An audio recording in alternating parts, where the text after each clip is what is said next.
Enfin, je peux rentrer en Thaïlande. J'attends mes amis sur le côté. Ah, pareil pour moi, je mets ma tête devant la caméra, tout va bien, on passe et c'est fini. Arrive le tour de notre troisième ami. Faut savoir que ce troisième ami a une calvitie. Et Faut pas se moquer, on ne se moque pas des gens qui ont la calvitie, mais c'est quelqu'un qui a toujours une casquette, un bonnet ou une capuche pour pas qu'on voit sa calvitie. En fait, il a pas le choix, il est obligé d'enlever sa casquette, ça veut dire nous on en profite. Je me dis que j'ai 10 secondes pour sortir mon téléphone, mettre le flash et filmer sa calvitie. Je filme sa calvitie et j'entends des bruits de femmes thaïlandaises qui crient sur nous, mais nous on comprend pas. Elle sort de son bureau, la douanière, elle court sur moi, elle m'arrache le téléphone et elle se dirige vers mon pote. Après moi, elle essaie de me prendre mon passeport. Et en fait, moi je comprends pas ce qui se passe à ce moment-là, ça veut dire je lâche pas mon passeport.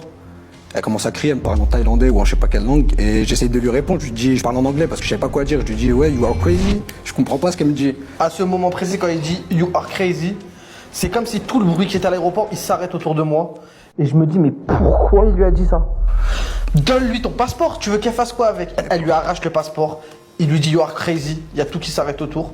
Même elle, elle arrête de parler, elle est choquée. Parce que elle l'a pris comme un manque de respect de malade mental, et là-bas, ils respectent de ouf les forces de l'ordre. Du coup, dès qu'elle entend ça, elle parle plus avec nous, elle se dirige vers des douaniers plus gradés qu'elle. Du coup, il y a un petit douanier qui arrive avec plein d'écussons, plein de petits écussons. On a compris que c'était un des chefs de la douane. Et en fait, il nous demande de le suivre, mais nous on comprend pas en fait à ce moment-là ce qui se passe. Du coup, le douanier il arrive, il nous encercle, il nous attrape moi, Riwan et mon troisième ami, alors qu'il a rien fait du tout.